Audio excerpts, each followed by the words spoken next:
And we are back. Performance Academy Podcast. We back with Zach and Josh, you boys. Yeah, boys. Alright, we start off as we do with our fitness related stuff going on currently. Hey, Josh. Still doing more of the same for the most part. Only thing that's kind of slowed me down a little bit is I injured my knee in jiu-jitsu last Monday. So oh yeah, how's that looking? I think it's fine. I'll run. It hasn't bothered me. I'll run tomorrow for the first time since last Wednesday. So yeah, it was good. Just ice, compression, elevation, rest. I took a little bit of a leave. I think that's what Ed said. So yeah. Kind of like off topic a little bit, but have you heard? I forget the doctor's name that created that RICE acronym, but he kind of refutes his own idea of that with the icing aspect of it. It actually delays recovery. Isn't you supposed to do one first and then the other later on? Is it heat you're supposed to do first? I don't know really anything about heat, to be honest, but ice, what it does is when you're like in the inflammatory phase of an injury, like acute kind of like right after it happens, just to reduce pain, you can do ice. It's really the only thing that ice does is reduce pain. It doesn't help with any inflammatory markers or trying to let it heal quicker. It really actually kind of slows down the process, the inflammatory phase of it, because when you have like an injury, say you just fucking like sprain your ankle and it swells, you have a lot of extra blood flow there of like white blood cells and nutrients and that kind of stuff, and it's hot, right? When you put ice on it, it reduces the blood flow to it and keeps it cool and delays that kind of inflammatory response. Because I took a athletic injury prevention type class in college. Mm-hmm. And I was trying, because I remember hearing something like that, but I do remember in some instances ice is recommended. So you said maybe like right when it happens. Like yeah, super acutely. Cause I can't recall from that class, but, and then cause I know was that a like a elective kind of class? Yeah. I should have taken that. Yeah, it was kind of cool. It's like drugs and stuff. I mean, learned like rapping and stuff and whatnot too. But yeah, so then, I mean, it's one of the two though you could still use. I don't know if it's heat, but I mean, yeah, I know like you're getting that blood flow and that swelling actually helps the healing, but you want to like, I mean, you want to reduce the swelling at some point because like when your knee's all swollen and you try to run, like that's what like all the pain is all like the fluid and whatnot. Okay, in the knee joint. So actually because I've been doing a ton of CEUs for 489D, the stages of healing, because this is like post-rehabilitation kind of stuff, and reintroducing exercise, but there's like my class. Huh? I think we had like slides on that in this class. Yeah, it's probably very similar. So the acute phase, like 3 to 4 days after an injury, whether it's an accidental, like on the field or whatever, or surgery, which is essentially like the same type of thing. A lot of what is it? Like stress, kind of like fucking with all the structure, right? You have like the acute phase, 3 to 4 days. That's like the type of area where like pain is going to be the highest, and you might want to use ice to reduce that. But then you get in like the repair phase, which is the inflammatory or post-inflammatory, and 6 week post-inflammatory. So it's like 3 to 4 days, just depending on the injury, to 6 weeks out. You don't want to do any kind of ice because you're just letting that repairing happen and letting that blood flow and all that kind of stuff happen, and then remodeling, which is like super down the line. Like they didn't really get into that kind of stuff as much in this CEU class, at least. But yeah, what really and Squat University, Dr. Aaron Horsing, I think he's the guy who's been talking about it a lot, on how you really shouldn't ice unless it's like right after, just to reduce pain. So yeah. I mean, yeah, ice probably like the first like 2-3 days. I mean, I feel like what would really actually help more is just like it says on here, active range of motion. So just like slight movement. So like, what was yours again? Knee. Yeah. So just like kind of just bending and letting it move and kind of stretching and flexing and letting all the structures in there, which is gonna, when it moves, there's more blood flow to it, right? It's like when you exercise. You don't have a lot of blood in your extremities when you're just sitting at rest. It's mostly in your trunk and your brain and whatever. But when you exercise, you have more blood flow there. So you just want to keep it light, keep the movement not too heavy, not to create too much extra stress and re-aggravate and injure it, but enough to get more blood flow, to get more nutrients and that kind of stuff. So yeah. I agree, yeah. I mean, yeah. I don't even know where I was going with that. I mean, that's what I was kind of doing. Like I did a little bit, towards like the latter half of last week, I just did like very minimal movement type stuff with my leg, but I didn't do anything strenuous as far as any type of running or lifting. Mm-hmm. But I did just, I did get some movement in my... Like probably with that, just like walking, Yeah. Like super chill, like just, not putting a ton of stress on it, but just getting blood flow in there. Although I did go to jiu-jitsu still, so... and I tried to just roll around it. Roll around it? Yeah. Well, I mean, that could work, but then if you get in like a shitty situation, you're in the same type of spot, I know. I mean, I purposely was like letting things go. I feel like I was putting my knee in too much strain. Yeah. But yeah, it was weird the way it happened. But yeah, I mean, it was like kind of like, I was worried it was like my LCL. So it was kind of like warm after class. Like the lateral part of my joint, like that's, that usually is a sign of trauma to like the knee joint. Well, yeah, it's exactly, it's in the acute phase where you have a lot of blood flow. It gets hot, and you have a lot of extra blood flow, and then all the things are going there to repair it. Yeah. I mean, I just know... That's why people put ice on it, because it feels hot, and it's like, oh, let me ice it to get this swelling and this heat down. But really, you're counteracting what you want to do. Yeah. I'm just so scared of, like, tearing, like, a ligament in my knee, It's like, I didn't hear a snap or anything, but, like, just like the other stuff was there, like the swelling, it felt warm, like it was, like I kind of felt it a little bit. Although you don't really feel it, like it could give out, like as far as like not bearing weight, but it's not really painful per se when you tear it, just it gives out. But it wasn't like that. But like I just know like the signs of like a knee injury, and it just seems like it was just like some micro trauma, But that just scares the crap out of me. You gotta be careful because that's such a huge setback. Yeah. I don't have time for that, Yeah. So. Yeah. I'm glad that it seems like it's okay. I mean, I'll run tomorrow and see if it swells up. Because last week I ran on Wednesday, and it swelled up after like 1.5 miles. And I just kind of chilled out after that. Mm-hmm. But yeah, so as far as fitness and whatnot, I'm still doing my running, my swimming, just getting back into it. Doing minimal weightlifting, really. I've been trying to get my push-ups up, and I've kind of been doing like a few days of those where I do like sets of like 40 or 45, and I'm trying to get to like 250, like 260 push-ups in a session. And then I've also been working on like sub-maximal sets at like somewhere around 20% of my max, which is around 20 push-ups or so. And I've just been working on like that stretch shortening cycle and just like trying to like be like explosive on that 20. So that kind of helps too. Cool. Yeah. So that's the only thing that's really been different with my training. Nice. Yeah. What's going on with you? Just training for the triathlon. I have the 25th. It's not a sprint. It's a little bit different. It's a mini triathlon. I wish they would just do a sprint, but the mini, it's just 50 meters more on the swim, and then like 2.4 miles more on the bike, and then that runs the same. But it's pretty much something similar. And so I'm going in peak week right now. This is my last like hard week of training, and then I'll have like a few more hard training. Like I'll do a brick workout, and then like one more last hard swim, and then I'll have, I think I planned it like 4 days out of rest days, just to just bring down all the things, and just kind of taper.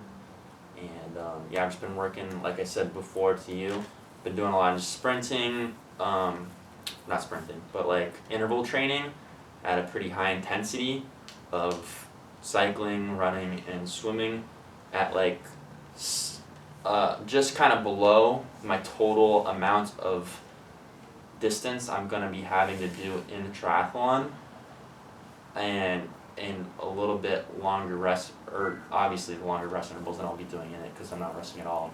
But like rest intervals, but like high intensity during those work intervals, and working on lactate threshold training. So just trying to build up the metabolic acidosis in the muscles and teaching my body to just clear it as quickly as possible. So I've just been doing that for everything. So tomorrow is my first swim day in the big pool over at the Y, because I've just been doing it at the McCormick pool. Just because I've been doing like shorter intervals and I don't really care that much. But tomorrow's like my first day with the suit on. Doing like pretty heavy stuff. And I'm looking forward to that. Because swimming in the suit, man, oh my god, bro. It's just like, it's a world of difference. It's insane. Like you don't have to kick at all. It's insane. Which I've been kind of mimicking with my training currently. Without the suit, I got a pool buoy. I don't know if you ever used one. Mm-hmm. So right there. Oh yeah, right there, perfect. Yeah. So I'll just do my like sprints and whatnot at the beginning, and then just to kind of finish it off, I'll do longer sets and just work on my breathing technique, and just gassing out my arms and my back essentially, and not kicking at all, using the pool buoy for the swimming. Just so I can just really focus on that force production and proper technique while I'm tired. And just been really enjoying training. I just feel like I'm just drilling it at this intensity like so hard. Like my last cycling session was Wednesday. I mean, I felt just so fucking powerful. Like it was insane. I was just drilling it on the bike for like an hour at like 80-85%. It was insane. I just like I felt like I could just keep going. Like it was insane. So yeah. That always feels good. Yeah, it's a big confidence booster, when you're just killing it in training, and I attribute that to my programming. Like I love programming. I think I'm really good at it. So, yeah, you know, you can go out there and be a meathead and just kind of do what you feel. But like I have just a segmented where I start, like I explained a couple weeks ago. I start off with the anaerobic power, and then anaerobic capacity. Now I'm doing that glycolytic lactate threshold training, and I'm gonna peak at the race intensity that I want to be at, and I think it's gonna go great. I'm excited for it. 25th. Yeah, the interval training really kind of changes the game. You know, like. Yeah. Like whenever I have to do it though, like I'm kind of driving to the riverbed. That's where I run, and I'm kind of like fuck, because you know, like you gotta put out when you're doing it. You know. Yeah. But like, I mean, I've kind of been doing it for a few weeks now. I had to take a little bit of time off, but like, it's been reflecting in my performance when I do like the 1.5 miles, and like from week to week, like the quarter mile and the half miles that I do intervals with, like have been getting faster, you know. Mm-hmm. But like, man, it sucks when you're trying to push those quarter miles and like the half mile intervals, you know. Like it sucks, but like your body is getting more efficient at it. Yeah. But when you're doing it, it's like, oh dude, this is just hell. Like, how am I supposed to get through? I like it. Dude, I fucking hate running that much. I like it, and especially, you know, I'll get them for the camera, but today I did my first running session with the Weck method, ProPulse speed trainers. For the camera. So you hold these in your hand while you run, and you can hear that ball bearing thing in there. There's a bunch of them in there, and so it does a couple different things, but it's at like the audio feedback. So when you're pumping your arms, you're getting the right rhythm and cadence to your run. But then it also helps with your force production using your upper body. It's like a compound lift kind of, you know, like that full body tension. Think of like when you're doing a deadlift or like a squat. You know, it like those are lower body exercises, right? But that doesn't mean that you're not engaging your upper body, like scapular stability, core stability, and all those kind of things. So it really engages your upper body, and it really forces you to push down and pump your arms. And I was telling you before, my quads were trembling after my interval training. I never felt that before after running. Long distances, sprints, interval training, it was pretty insane. So I think these are gonna help a lot in my future endeavors with running. Weck method, highly recommend. I wonder how heavy you can get before like it messes with your running technique. You know, 'cause like with some things if that's an issue. Yeah. I mean, it's like you don't need a ton of weight. It's kind of like almost like egg weights for like shadow boxing or something. You know. Mm-hmm. You don't need something super heavy. It's just a little bit of resistance, and to really force that full body tension and using your whole body instead of just your legs when you run. How many times a week are you using those on your runs? Well, today was my first time using them, but running I do 2 times a week. You run 2 times a week? Yeah, I swim 2 times a week, run 2 times a week, and then I either cycle once or twice a week. It kind of just depends on I kind of give myself a flexible day on how my recovery is looking and whatnot. And if it's good, I'll go out and do a little bit. If not, I'll just let my body rest and just play golf and just keep it like an active recovery type of day. Is it 2 interval days of running, or do you do one like long, slow, steady distance? No, I'm just steadily kind of been increasing intensity. So, like I said, I start off with the just straight sprints, like 10-second intervals, and I can't remember exactly how I segmented, but then I went to like 30 seconds, and I just steadily increasing the time that I've been running, and then just manipulating the rest to work to rest ratios to make sure I'm like lactate threshold kind of, you know, and every time I've just slowly kind of been increasing the intensity. So I don't have a long day and then like a shorter day. I'm just slowly ramping it up every session. So yeah, that's how I've been doing it. And I'm trying to keep the training the specific training for the triathlon shorter. Because what I noticed is the first time I did it, I did like 2 months of like triathlon training, and I felt burnt out by like week 5 or 6. And then I kind of slacked a little bit on my last few weeks of training, which is the opposite of what you want to do. You want to be ramping it up, right? And then taper and then peak, right?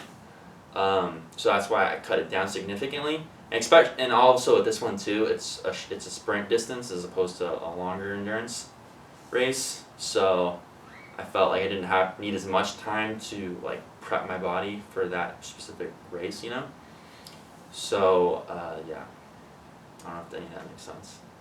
No, yeah, I was just thinking like, because I know like with a lot of like marathon training or not, I'm just thinking about like, cause you said 2 months, but I was wondering if like, cause like I know like, I'm sure for triathlon training like, but it gets out to like 4 months. Do you think like if you start off slower, and then like towards like the latter half, like you ramped up considerably more, like you think you're doing too much too soon to burn out that quickly? Yeah. And just cut volume significantly and do like, I mean, or have decent volume but low intensity. Because I know like, I mean it is kind of around like I hear like 4 months for like at least for like marathon training is pretty common. Well, marathon is, in my opinion, much different than a sprint triathlon because a marathon's about 3 hours, right? Yeah, I mean from a sprint triathlon, yeah, but what about like say a triathlon itself? So a triathlon, I don't know. Like my first time I did it, like I said, I took about two. Was it 2 months? I'm trying to think. But you came into that 2 months in pretty decent. Yeah, but see the thing is, just slowly kind of ramp it up. Is like the thing is like I'm never not working out. You know, I'm always in pretty good shape. You know, so it's like let me look this up. Was it this one? 9, 12, 20? Yeah, it was 8 weeks. Yeah, so I did an 8-week training program, and that was simply just too long because maybe I just. Oh wait, no, it says nothing on it. Some plan, huh? Maybe that wasn't the one. Maybe it's this one.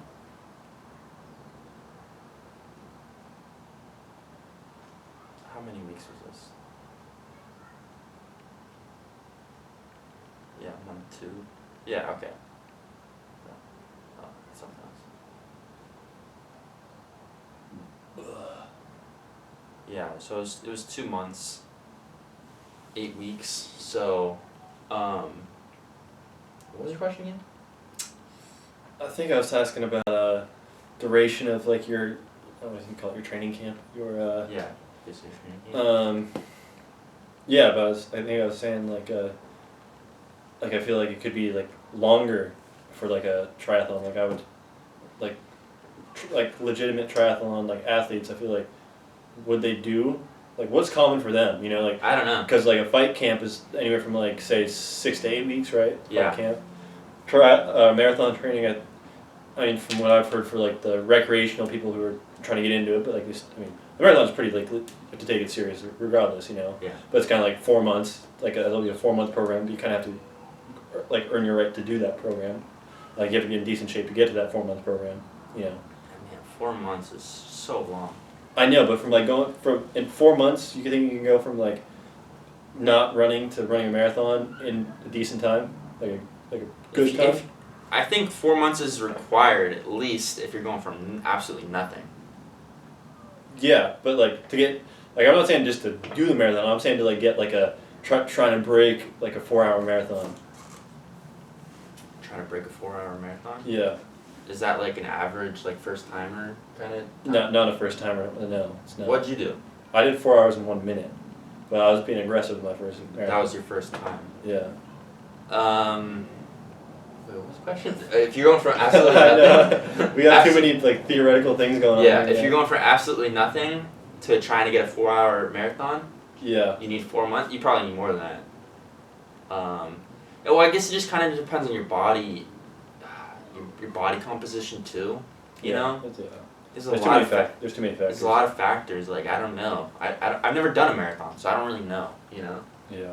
I want to do one eventually. No, you don't.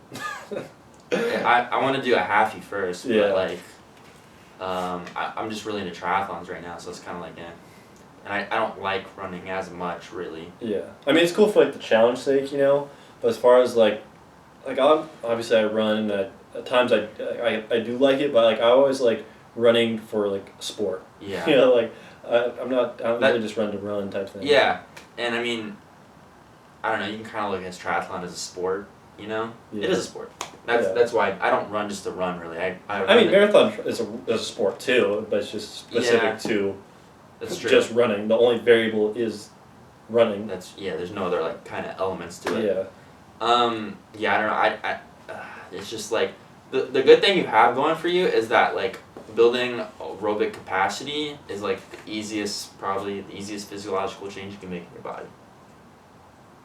Of like building strength, flexibility, hypertrophy, body composition, like cardiovascular fitness is probably the easiest adaptation to make. Would you say? Yeah, but you're saying like, it's like with an emphasis on like aerobic base or like aerobic conditioning, because like when you're doing like lactate threshold training, that shit's like pretty intense. That's different. Like you're not going to be doing lactate threshold training for a marathon if you're just a casual and just trying to go out there and do a 4-hour marathon. That's not the type of training you want to be doing.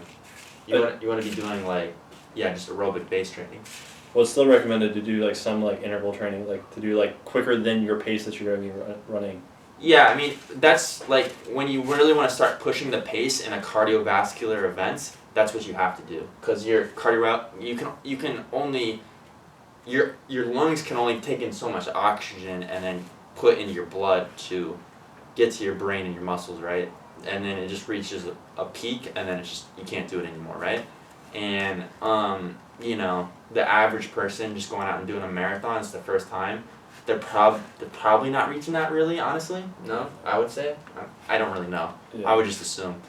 But if you really want to push the pace and get faster times, in any kind of aerobic events, you're gonna have to do lactate threshold training. That's what sets people apart, not your aerobic base, because everyone has an amazing aerobic base when they're out doing that, right? Like any kind of like Olympic athlete that does any aerobic exercise, they're all maxed out on that. It's just how fast can you clear metabolic acidosis and just keep your heart rate at like that insane like 85, 90, maybe even 95% for however long you need to do it. That's right? So impressive.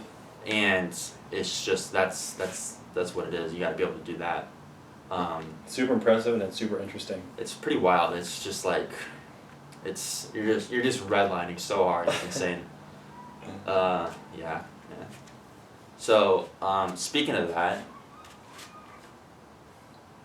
like the pinnacle of sports, of triathlons, where did my notes go? No.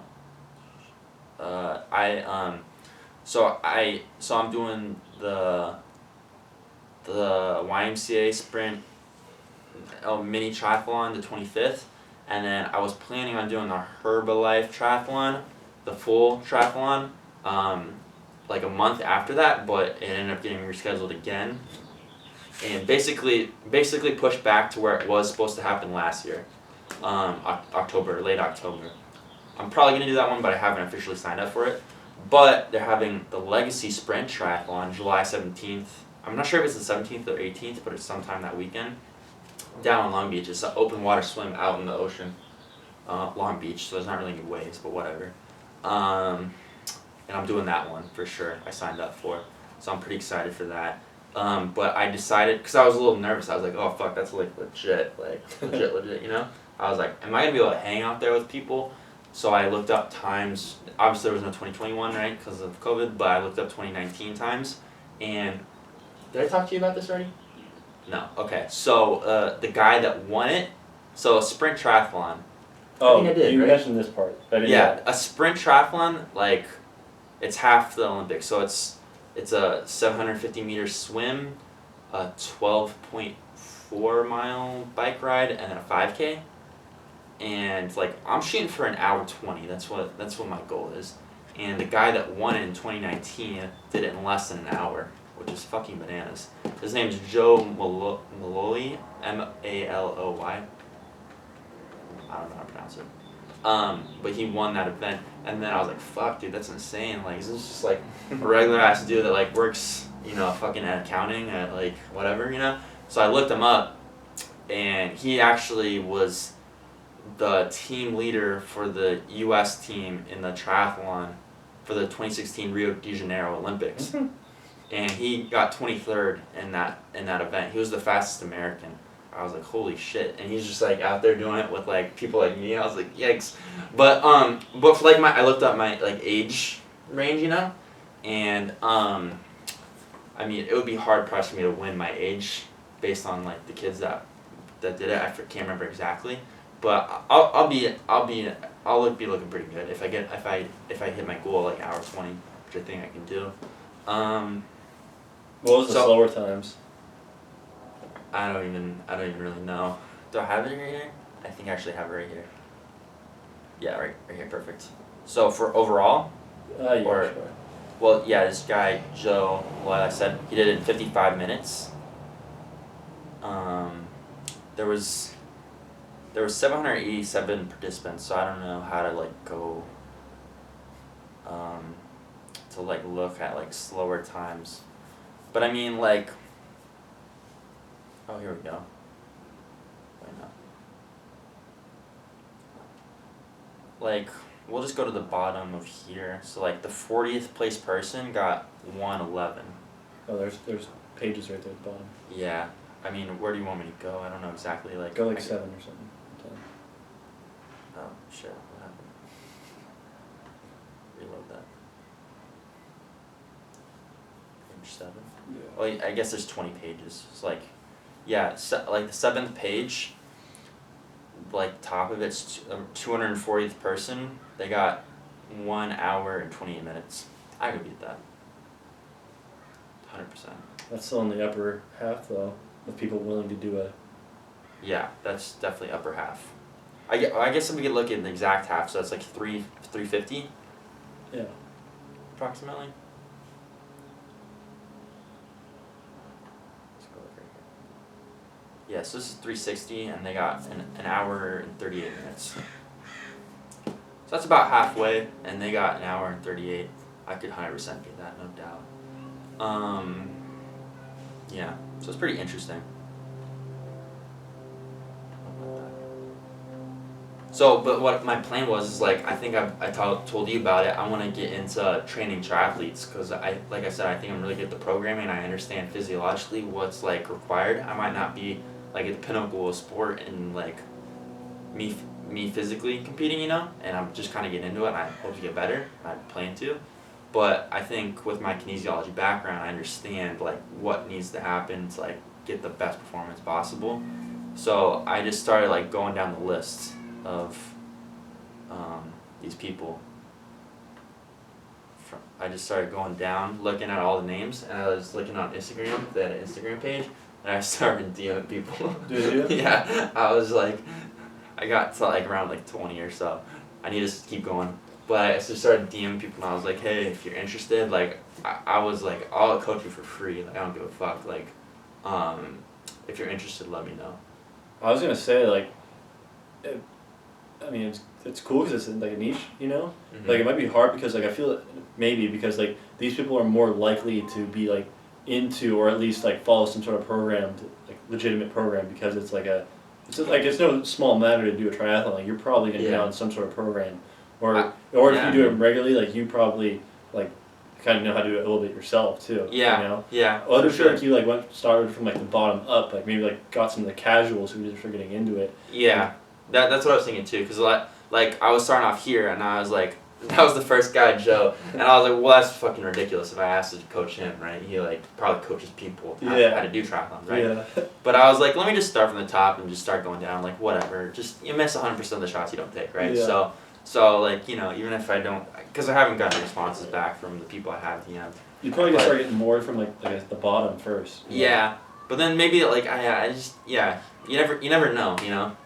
So I'm just gonna keep going down and just it's a lot of people, you know. A lot of them don't really have Instagram pages or I just couldn't find them, whatever. But just reaching out to people, and then you know I reached out to the local triathlon shop that I get a lot of my stuff from, and I put my business cards in there. And they have this thing called the Try It Out program. And they said they're going to start it back up soon because triathlons are starting to pick back up. And it's like prep people to do triathlons. So I was like, let me, you know, come and like teach and explain things to people.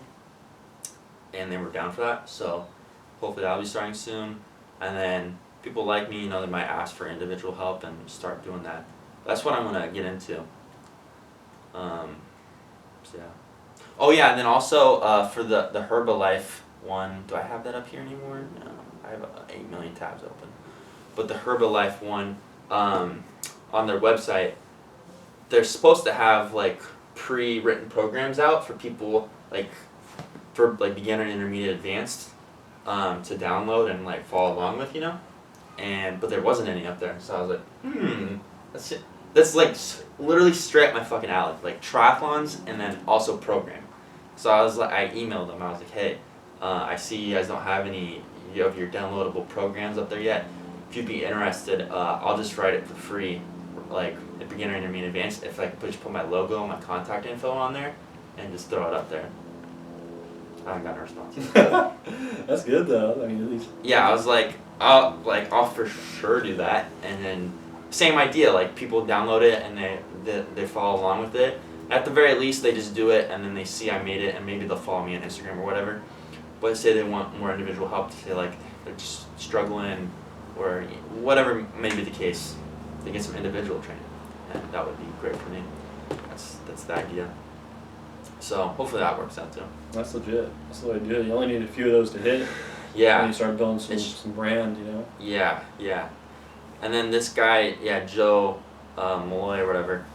Like I said, I DM'd him too, but I thought it would be ridiculous to ask to coach him. So I noticed he had lots of pretty cool sponsors, like who the fuck sponsored him? Roca and Brooks and a few other sponsorships. I was like, dude, if I could get sponsored by fucking Roca, you know, that'd be sick. Or whatever company, Whoop. I love Whoop. I reached out to the affiliate program, denied me. That's alright. I think I told you about that. Yeah. It is what it is. They sponsor Alex Honnold though, so I was like, what the fuck, bro? Yeah, he's out there just climbing rocks. What was I saying though? I don't even know what the point. Writing programs and what it was. Yeah, writing programs. Oh yeah, getting sponsored. I asked him kind of how he went about like getting sponsorships and stuff, and then I also asked him about training, but he kind of didn't really answer that question. He just answered the sponsorship. He said he was in it for like 10+ years of just doing triathlons and like competing and stuff before brands really like wanted to like fuck with him and use them as kind of like a representative for their brand. Yeah. You know? So I was like, shit, dog. That's wild, you know? That's some commitment. And like I think I told you, he's like the pinnacle of the sport in the United States of America, and he only had like 5,000 Instagram followers. So I was like, Jesus Christ, that's pretty wild. I know. It's kind of hard when you see like some like baseball and basketball, like all those athletes and like the recognition and like the pay they get. Yeah. And like you see, like you're looking at that, and like I kind of look at jiu-jitsu a little bit. Yeah, jiu-jitsu is similar to triathlons. It's like a pretty low tier kind of sport. Jiu-jitsu is getting more and more popular. It is. It's kind of been exponential over the past, really since like the early 2000s. It's been a little bit more exponential, For sure. but it's still like Gordon Ryan, like he's a millionaire, you know. Like and maybe Craig Jones, maybe. But as far as like the guys but as far as like the guys who are like, it's still not making people rich, you know. Yeah, definitely. So. But that just kind of really illustrates to me that like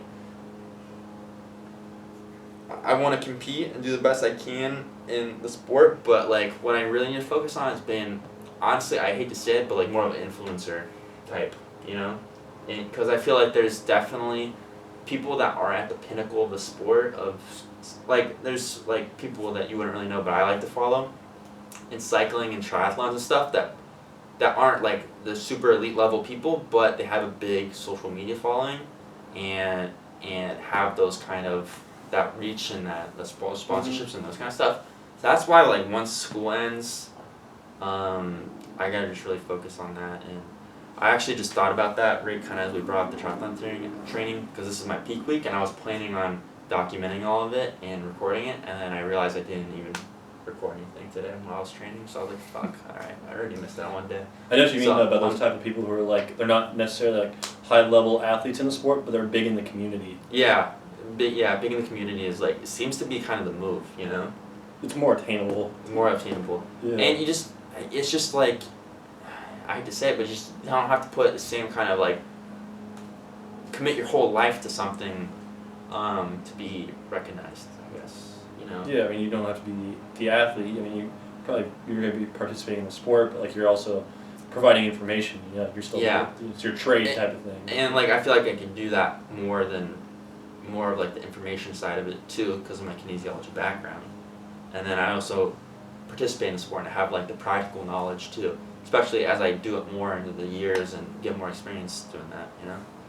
So, yeah. Anyways, that's it on that. Been rambling. It's 37 minutes, fucking Christ.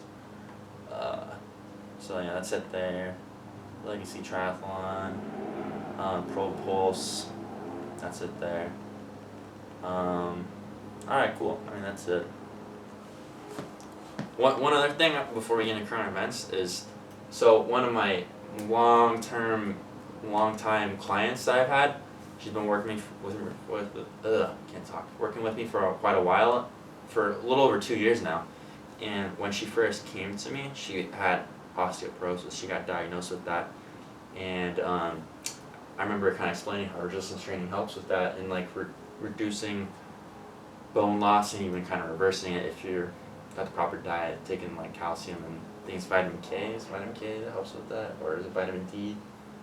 I think it's vitamin D. I think vitamin D and calcium, and then strength training, put the stress on the bones to help them grow back, be strong, you know.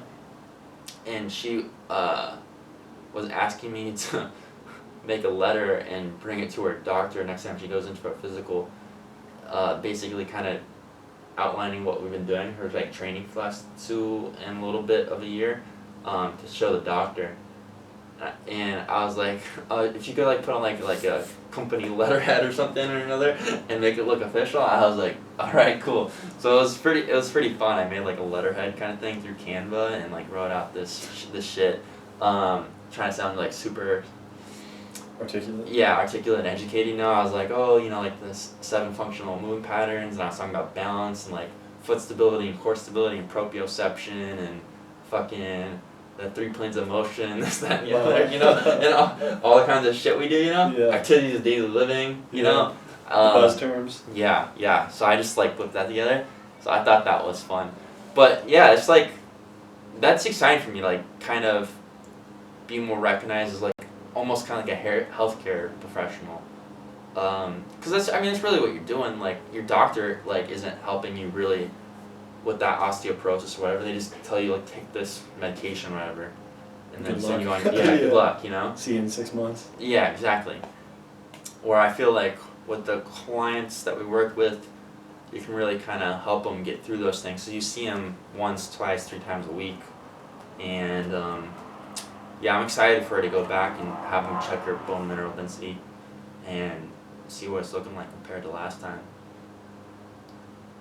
That is exciting. Yeah. Has she given him the letter yet, or you? No, she's gonna go in to do her physical in like the next month or so. Yeah. But I was like just pretty jazzed, so I just wrote that shit up real quick for her. That's kind of cool. Yeah. Anyways, that's it there. All right. For current events, what time we got? We got plenty of time. This is a little old now. I meant to bring it up last week, but we didn't have time. But the Claressa Shields JRE appearance. If you're unfamiliar, she is a multi-time, multi-weight women's boxing champion. I mean, she just beat the shit out of everyone, and she has 2 gold medals in boxing. I think she's maybe the only boxer to do that. I think she might be the only boxer to do that. I can't think of another boxer. Maybe just American boxer. But anyways, she was on the JRE, and it was very interesting because I think it was 2 weeks ago now, we talked about MMA athletes that train. I think they overtrain themselves and are just constantly get hurt and this, that, and the other, and go into fights compromised.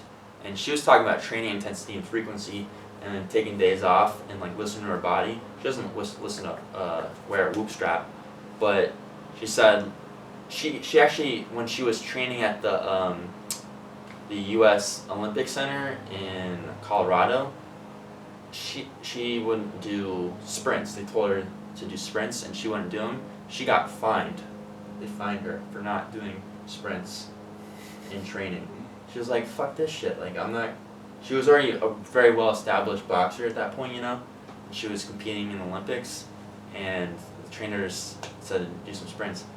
And I think that's really smart. Like, more people should listen to her and be more intuitive instead of just being a meathead and just being like, this is what I gotta do, and I'm just gonna get it done, you know? Just maybe hold back on days. And she said she gets massages like 3 times a week. Pretty regularly. Do you ever get massages? I've never gotten one, but I want to. Yeah, I was actually talking to a client about it. She goes to like a chain called Massage Envy, and she doesn't live like around here that much, but there's a chain closer to her house, but she said there was one actually right near us in the Long Beach Town Center. I was like thinking about. She said she has a membership, and I was thinking about doing a membership and trying to get like maybe once every other week or something like that. But I was like, there's no point in me training. Like, there's no reason I shouldn't be doing it to just help with my recovery and whatnot. Since I train so much, I was like, I should look into that. Yeah. But anyways. Let me ask. I've been stockpiling like various forms of like recovery tools and whatnot, between my compression pants, my SoRed. You got those? Yeah. What? My SoRed I just got. Yeah. My gun, my lacrosse ball. Yeah. The next one I want to invest in is those dots, those power dot things, the electrical impulses. Oh yeah. That's actually another thing that Dr. Aaron Horsing, Squat University, said is good for post injury or surgery. It's the same idea as like motion and whatever, is the electrical impulse, that stimulation would be more beneficial than ice. It's those power dot things. So anyways. Yeah. But those are a little expensive. All that type of stuff though, like the whole like physiology behind it all, is super interesting. You know. Yeah. Like, it's kind of fun. For sure. And recovery is just so huge for training. It's like muy importante. Yeah. I feel like my recovery as far as like my sleep and my diet is pretty decent.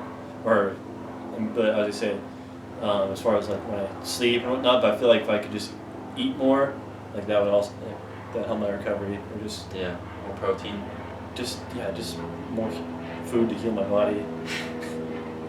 What are you doing for like protein intake? I mean, I'm not even tracking it at the moment. But like, what are you eating? I mean, in the morning it's usually some sort of like a protein shake and banana type thing, and then maybe if I'm home, if I'm not working, then eggs for like a second type breakfast type thing. With some some fruit, maybe some juice. I don't have a toaster at the moment, so no type of toast or nothing like that.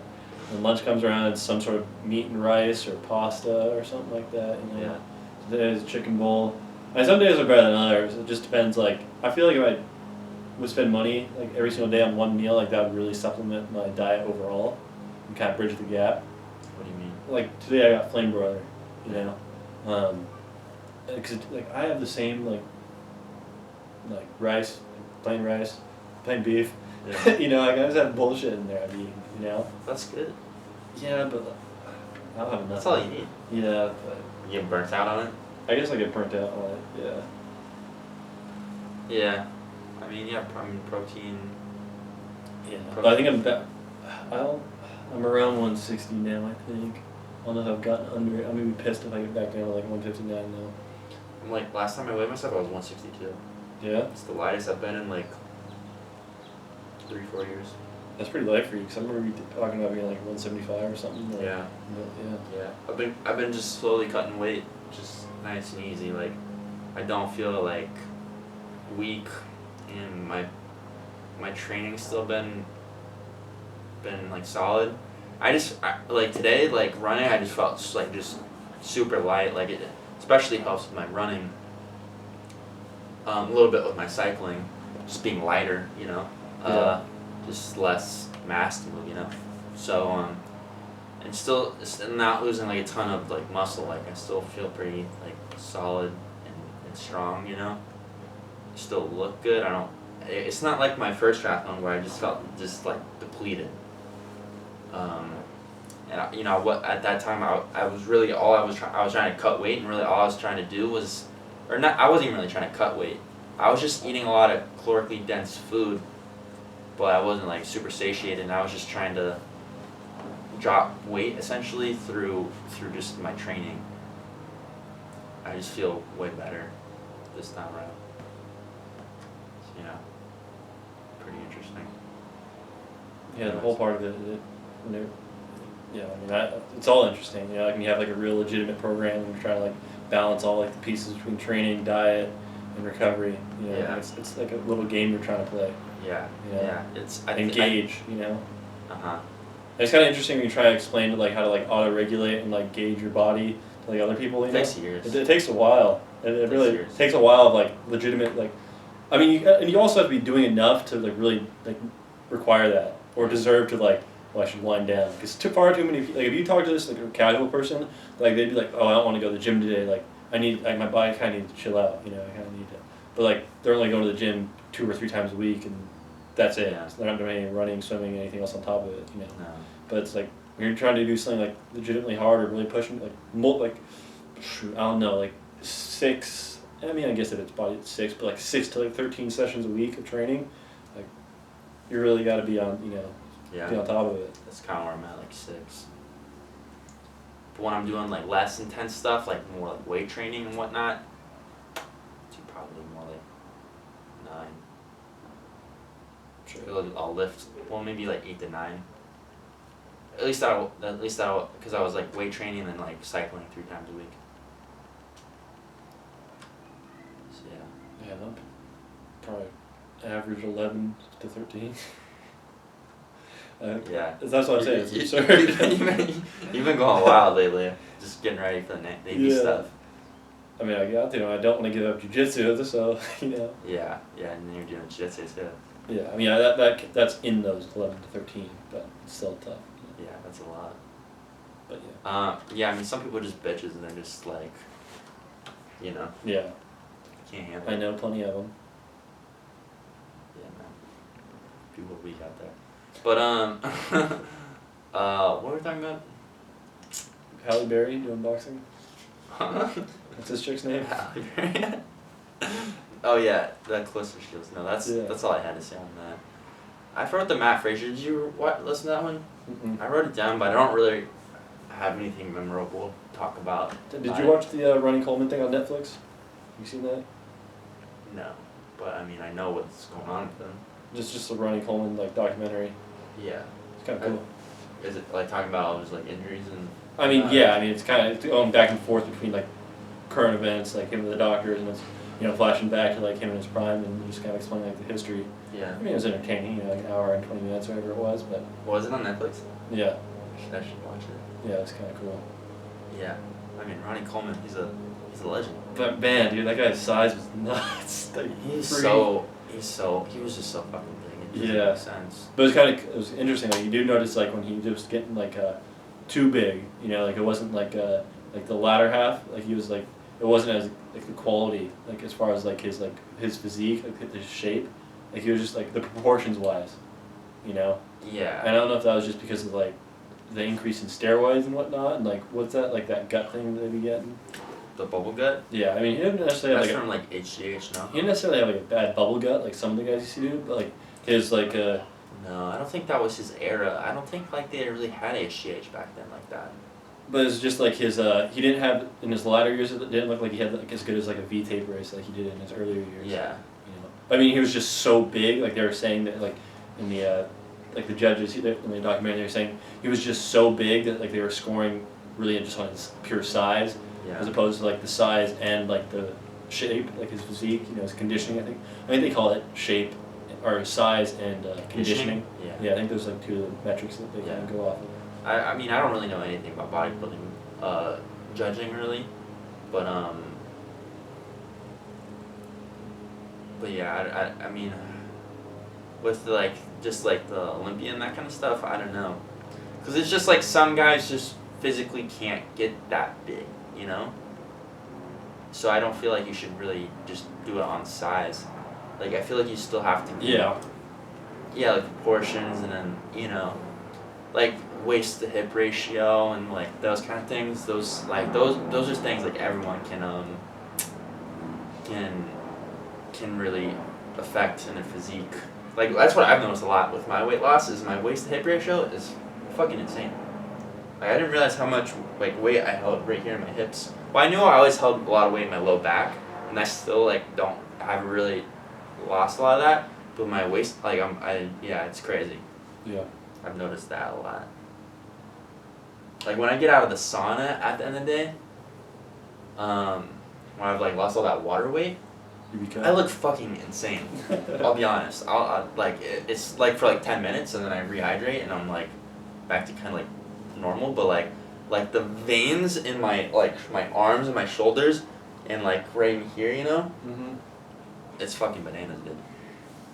I wish I could just keep that constantly, but it's just impossible for my training that I'm doing right now. But anyways, what are we talking about? Bodybuilding. Yeah, I was just another thing that's kind of like related. I was just gonna say like it's crazy like how prevalent like SARMs is now, like with like the younger generation. Yeah, I need some more research on that because I keep seeing them around and about. But even on like say like my TikTok, like they be popping up now, like kind of like like it's kind of like a little fad type thing, Yeah. But it's like man. Well, because a lot of those guys like Isaiah Miranda and what's the other guys? Bryce Hall and a few others, TikTok type kids or whatever. I don't even follow any of them. I don't have TikTok, but they do all that kind of shit, and they're It annoys me. Impressionable kids will do kind of things because Yeah. they think that's what will get them a good physique. I just hate it because it's like, you're cheating the system, you worked out, but like, you didn't really put in all the work, like, you're not legitimate. Well, I don't mind if people do them, it's just when you lie about it. Yeah, that's fair too, I guess. Because there's plenty of people I really respect in the fitness industry and have really good information and have good physiques. And either they're open about it and they say they do them, or they just don't really acknowledge it but they don't say they don't do them. Yeah, I agree with that. Yeah. If you just kind of like don't acknowledge it and you obviously look enhanced, then it's just like, okay, you know. If you're denying it. But if you're denying it, it's like that becomes a problem to me. Yeah. Personally. And if you're open about it, you know. But like it's hard for a lot of people to be open about it. Like I think we brought this up a few episodes ago, but like Steffi Cohen or a lot of chicks, like super muscular chicks. It's probably weird to, you know, for like a really hot girl that's like muscular and like looks really good to be like, yeah, I'm on Winstrol or something, like a steroid. You know, for like sponsors and just like the general perception of you. Mm-hmm. Because you don't think of pretty girls of like taking steroids. Right? Yeah. You know? So just not acknowledging it, but also not lying about it. I'm fine with that personally. Personally, like, I don't think I've kind of I've thought about it, like I couldn't really see myself like taking steroids like per se for like the normal, but like I've thought about like later on in life and I haven't come to a conclusion at all, but it'd be more like testosterone replacement therapy. Yeah. Like that's something I thought. I'm not sure where I'm at now, but like that's at least open, you know. For sure. I mean, I've heard Joe Rogan talk about it. It's like your body doesn't produce it like it should. So it's like are you just happy with your body not working as good as it could be? Yeah. Essentially, kind of what it comes down to. And I wouldn't get like flagrant with it and just, you know, be going crazy, but like if my body just wasn't like producing it like it should, like try I would to like get it. baseline. Yeah, just baseline, you know. But who knows? I mean, you know, yeah, I don't know. I might get into a bodybuilding phase and want to get super massive eventually. Maybe, I don't know. You just gotta just start pumping. Yeah. Just start fuck pumping. it. But like anything and as much as you can. No. Rich Piana and just blow up. No. Because what Doucette always talks about, it's like you gotta consider your health and like what these things do long term to your body. Well, I know Mike Isbell's like uses pretty minimal amounts. Yeah. And but it's tough because like I can already kind of feel like just being in the fitness industry and just being surrounded by it and social media constantly is my body or like my brain just kind of developed this body dysmorphia where it's like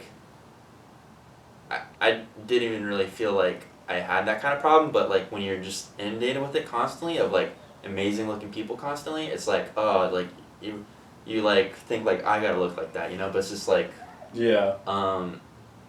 It's just not like what my objective is in life, to look insane for the gram, you know. I'd rather compete in like sports that I like and have like like an average to above average looking body, you know. But like if I start taking steroids like that and going down that rabbit hole, frankly I don't know if I can like control it, you know. You get addicted to it. Yeah, you could get addicted to that kind of how you look, and especially if you have an accelerated rate too. Yeah, and if you have already that what's the word? Disposition? Yeah, there you go. Predisposition to a body dysmorphia and like comparing yourself to others, and then you know you can go down a weird rabbit hole. I don't know. So, I mean, we've kind of talked about before on the subject, but like it's like as far as like fitness influencers and whatnot, like they could just be like some guy with like a really nice physique, like who's on juice, and like he just doesn't really know what he's doing too much, and then you have like a good Instagram post where it's like you with like your nice decent natural physique, but like in your comment like or in your post like the quality of your information is like so sound and like really astute and really like knowledgeable, you know, Mm-hmm. but like, you're not gonna get the same recognition just because you're not the juiced guy with a crazy physique, whereas like your information is the stuff that's actually gonna help people, you know. Yeah. That's kind of like the unfortunate part. Yeah. Figuring out that social media. So I mean, you still can get a really good physique natural, but it's hard. Yeah, it's hard, and it's not really comparable to like the guys who have decent genetics and juice, you know. Yeah. And that's all they do is they just hit the gym and they're influencer type. Yeah. Yeah. But they don't do anything else. It's like I don't know. I'd like to do more with exercise and like I said, just look good for the gram. I don't know, it's weird. But anyways, we're good on that topic? Yeah. We're good on that topic. How much longer are we gonna go for? I got 2 more topics. Yeah, 2 more topics. Alright, we'll talk about the Jeff Nippard podcast. Did you listen at all? No. So it was about bulking. So it was like the whole kind of idea behind it was like, should you bulk? What was it? I don't even fucking remember. At a lower body fat percentage or a higher? Yeah, based on P ratios. So a high P ratio means is good, I believe. Right? Is that right? P ratio? I can't remember. Yeah, I think a good P ratio, and I've never even actually heard this term or knew much about it, but a P ratio is essentially the amount of nutrients that go into your muscles versus nutrients that go into your fat. I didn't even really consider this, I don't know. But yeah, being fatter and starting like a bulk, would that affect your P ratios or vice versa, you know? So, because I have heard that it's easier to gain muscle when you do have a little bit of a higher body fat percentage. Yeah, but I think Nippard was saying the opposite of that, right? I mean, I don't know, because I was going to say, like, I know there's some people on this discussion who believe otherwise. Like, I think that guy Menno, yeah, I think he's kind of a more proponent of staying at a leaner. Well, dude, honestly, frankly, I didn't even get that part. So I'll just kind of sum up what like Israel said, and I think there's some interesting points. 20% or higher of body fat percentage, and then you could add like around 8 to 9% for women, because women just have higher body fat percentages. So, but all the percentages I'll just go by men, and then just add like 8 to 9% for women. So 20% plus the body fat percentage, blood work and health prognosis looked worse, and the higher up you went, it was just exponentially worse. Yeah, I mean, yeah. And then when you gain fat cells, it wasn't 100% certain, but it looked like it was pretty much permanent. Once you get fat, those fat cells are pretty much permanent with you, and then you have that adipose tissue, and then you're holding more ghrelin, the hormone ghrelin, because of fat cells, that's where it is, and this, that, and the other. So your likelihood to get more fat increases in the future. Permanently fucks up your appetite regulation, and Israel said that as analysis of obesity literature, is when you're obese, which is what, 30% or higher body fat percentage? It permanently fucks up your appetite regulation, which is essentially the ghrelin kind of thing. And then another disadvantage of being super big is loose skin that can only be removed. I think of that one kid, I don't know if you've ever seen him on Instagram or whatever, the obese the beast kid. I don't know. I mean, I've seen some guys who were like lost a lot of weight and then they have just the skin, you know. And like, that's shitty because essentially the only way to get that loose skin removed is through surgery. When you bulk up really big and then get super lean. And then at higher body fat percentages, you have just poor work capacity. So there's that to consider, just because you're just holding on a lot more mass, and so you're probably not doing as much cardiovascular exercise, and your conditioning is worse. So that's you have to consider that too. Harder because you have less energy, but also, so as opposed to like cutting, as opposed to bulking, it is harder because if you're cutting, because you have less energy, but also it counteracts that because you are in better shape, which I've experienced too. When I started doing a lot more cardio and getting in better shape, your weightlifting improves significantly. And I'm not even at this kind of like 20% plus body fat percentage. I'm not even close. So I can't even imagine. This is interesting that Israel said his new clients shouldn't go straight to losing a ton of weight and just recomping. So just trying to get physical, just like weight training and building muscle, and you're just probably going to drop body fat percentage anyways, which makes sense. That's why I tried to focus on what Maria initially. Yeah, that's a good point, because I wanted to bring that up. That's exactly what you did with her. So that's cool. If in 20 to 30% range, give 6 months to a year to get down to 20 to 10 and see how health and fitness improve. Was his recommendation.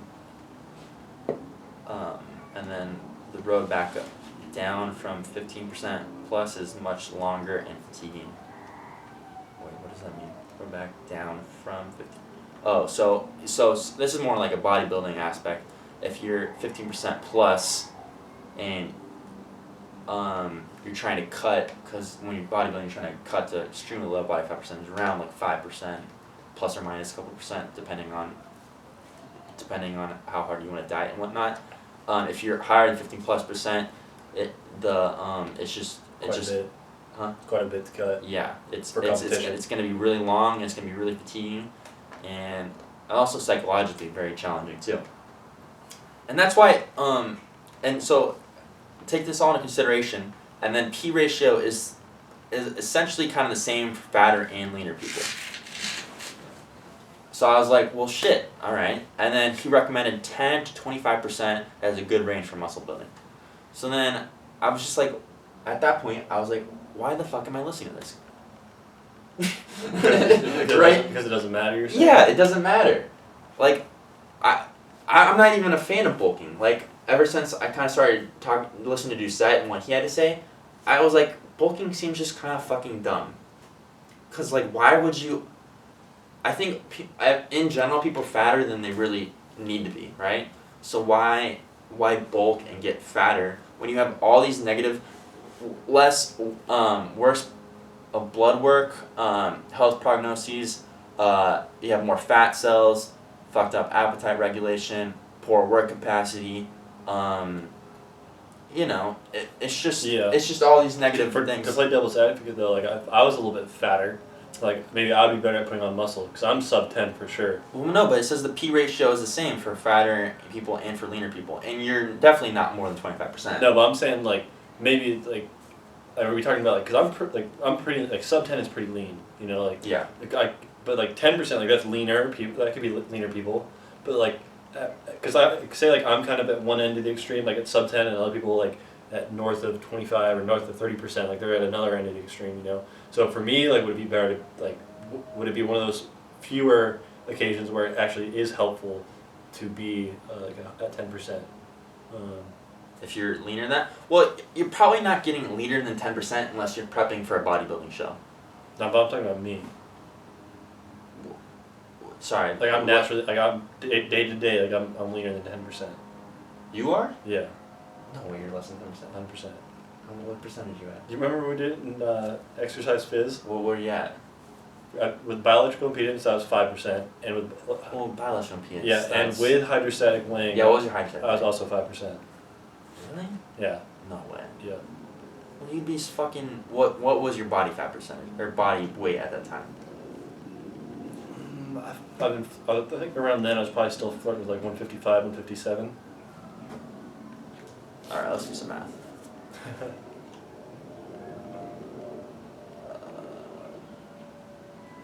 55 times. Oops, no, 0.05. So you had 8 pounds to lose, and you'd be just shredded like bone and muscle.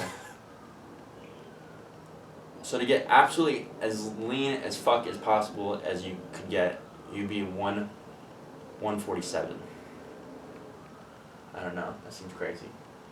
I mean, I was pretty lean though, like visibly, like without my shirt, like at 155. Okay, let's just say 5%. I mean, that seems so ridiculous. Cause that's like what, like bodybuilders are at, like when they go to like compete, is at like 5%. You know? Yeah, sometimes they touch 3 to 5. Yeah. Yeah, like 3 to 5. I don't know. But regardless, say. Anyways, I could have been up to like say 6 or 7, but regardless, I was still like. You're lean. Yeah. Leaner than I wanted to be anyway. What was your question? I think I was asking like I was saying like I could possibly benefit from being at a higher body fat percentage for building muscle. Yeah. Well, I mean, look, like I feel like it's I don't feel like you have to really like aggressively bulk, even if you're like kind of in that 5 to 9%, because you could gain that like pretty easily just eating kind of normal, you know. And not being super egregious with it, eating just anything, you know? And just maybe slowly gaining a little bit of weight over time as opposed to bulking and being in like 1,000 calorie surplus or something. Yeah, maybe it's because the term bulking has a bad connotation of being like obsessive. Like, yeah, it just sounds like excessive, right? Yeah, and I feel like you can just maybe eat a little bit above average for a few weeks and get up to that 10% relatively easy. I guess it depends what you mean by that bulking. Do you mean like just a caloric surplus, or do you mean like bulking? I don't know exactly what defines like how much of a caloric surplus you have to be in to bulk. But it's just like you could it's super easy to put on extra body fat percentage. You could do that like relatively easy and not just get too egregious with it. And yeah. You know what I mean? Yeah. And get in that like 10 to 25% range. And then just the idea of bulking and putting on a ton of excess body fat is just it just doesn't make sense to me for anyone really. You know what I mean? Yeah. So what else were they saying? That's as far as I went. Cause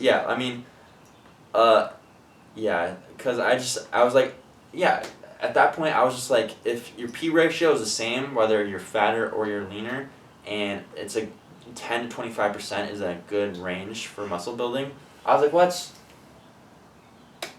I mean, 2/3 of people are actually 25% and higher, right? Two-thirds of Americans are overweight. It's probably more now because of the pandy. So this doesn't even... For that third of people that fall within this range, like, why get fatter? Yeah. You know? It's just like maybe just eat a little bit more than normal and maybe get into that 10% range. And then it would be super easy to drop that extra little bit of body fat percentage instead of bulking and getting way up to like 20%. Because it's way harder to lose 10% than to gain it. And it's why just put yourself through that physiological and psychological struggle of dropping 10% body fat percentage when you could just go up at like an extra maybe 4 or 5 and your muscle building is going to be the same, and then it's way easier to cut. So I think bulking is fucking stupid shit. It's frankly because whatever right here, just to be within 10 to 20% of body fat is just to be within 10 to 20% body fat percent always. If you're an average person, you can't do that. Then if you can't be within 10 to 20% body fat percentage, you're just a lazy fucking person. Right? You know? Okay. So, yeah. And then, so powerlifters and strongmen that are higher than that really don't need to be. So even people who, like, for their job should, like, are bigger and, like, in that 20+%, in my opinion, don't really need to be there. And the reason they say is to stay strong, but, like, I feel like it's mostly a psychological thing. And you can see, and you can just be way more healthier too. And it's like that work capacity thing where like you're a little bit lighter, and you're gonna have a higher work capacity, you know. And I think that's important for like strongman because it's not all just maximum 1 reps. Like there's more like loading type events or like the wheel of death or whatever they call it, you know, where those things require more work capacity. And it'll just be healthier with all these other different markers. And I mean, there's like a ton of strongmen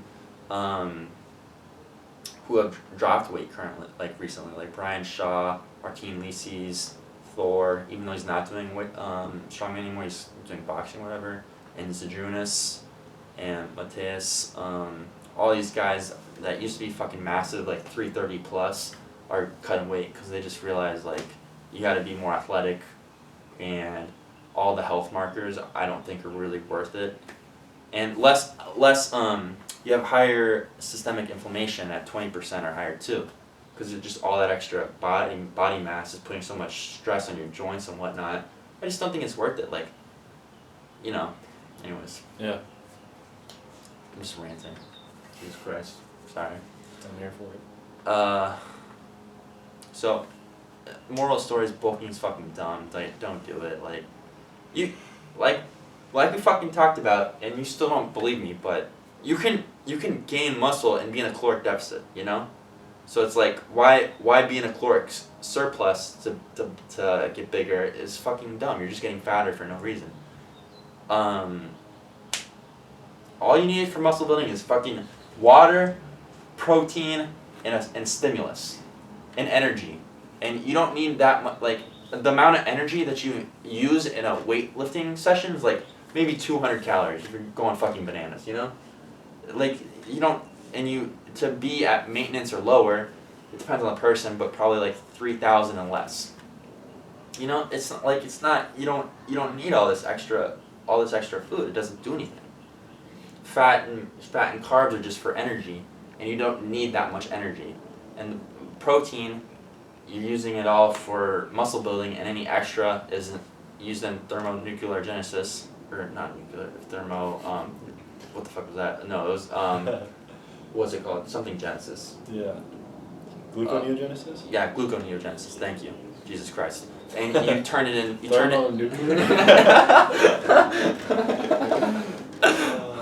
Nuclear scientist now.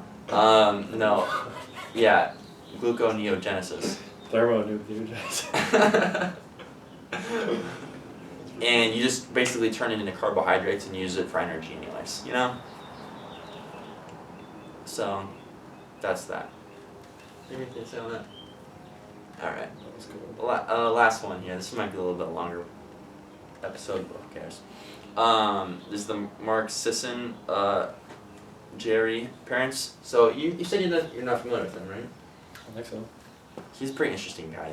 You should listen to the podcast. He's the creator of the Primal Blueprint and the Primal Diet, and he makes a lot of like low calorie type products, and he's like essentially what he like the diet he consists of, and I agree with a lot of this, is cutting out like I agree with this as much, but like grains, and then processed like vegetable oil things, like canola oil and like sunflower seed oil and all that kind of bullshit, and then like refined like sugars, like excess sugars type stuff, is like what the Primal Blueprint is kind of all about. And he said like the benefits of either keto or primal, they're same kind of idea, low calorie, low carb diets, is an increase in mitochondrial density and also mitochondrial biogenesis, and also increase in insulin sensitivity. So what I'm thinking about doing is after I do this triathlon, I'm gonna either go like super legit keto or the primal. I'm not exactly sure, but I'm kind of interested in all those different ideas, and also reducing systemic inflammation too. So I'm gonna go like super hard keto / primal for 5 to 6 weeks is what he recommended, and I want to see how all those things kind of work out. So I'm not doing it because, you know, keto, everyone likes to go, we've talked about it. A lot of people like to go on keto because they think they're going to lose a ton of weight and this, that, and the other. I don't give a fuck about any of that. I just want like all the physiological benefits, like the mitochondrial density and insulin sensitivity and reducing systemic inflammation and all that kind of stuff from cutting out sugars, and just go like strict on the like meat and fats and whatnot, and just see how I feel after those 5 to 6 weeks. I mean, are you gonna have like in terms of carbohydrates? Is it minimal, or is it leafy greens, or like what? I think I'm just gonna. I don't quite understand primal as much, so I think I'm just gonna go heavy keto because I understand that, and just like even like vegetables, keeping like a minimum or I'll for sure do vegetables, but just cutting out all the carbohydrates. Yeah, I mean there's a lot of overlap with it too, but like the carnivore diet. Yeah, same kind of concept. You know, it is kind of interesting. It's just like maybe cutting out like avocados and what else would you cut out? So you're basically just eating meat. So like cheese, I guess you'd cut out. What else would you cut out that's not in keto, or that is in keto? Oh, as far as carnivore.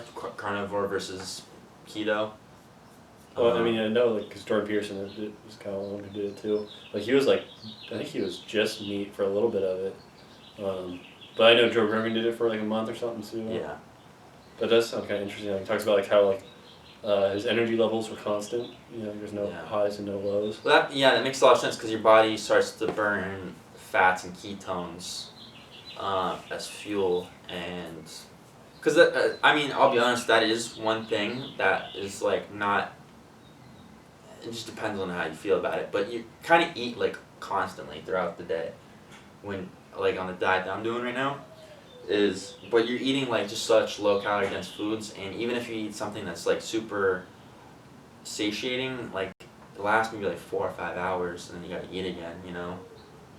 Even if you're eating a lot of fiber and a lot of protein, but I don't really mind because I eat a lot of fruits and like these little muffin things that I like to make.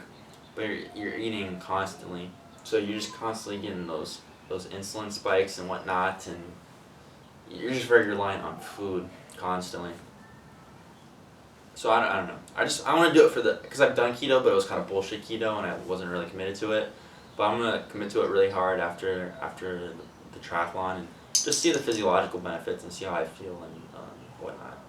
So I'm excited for that. Anyways. Well, yeah, I'm excited for that too. I'm not gonna do it anytime soon, but that's something I would play around with at some point. But it'll be interesting to see how it turns out for you. Yeah, it's just something I want to play around with. Oh, it just.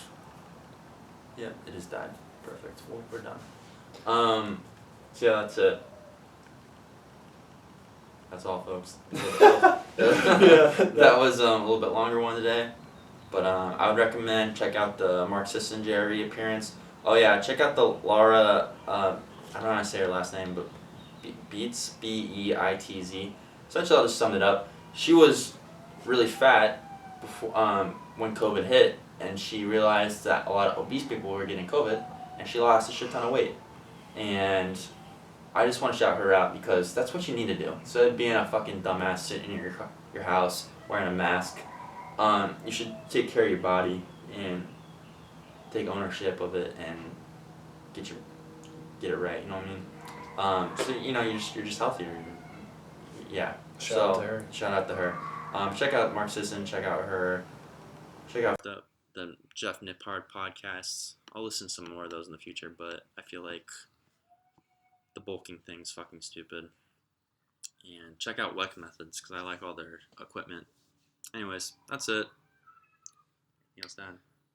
All right. Kids crying over there. Until next time. Peace.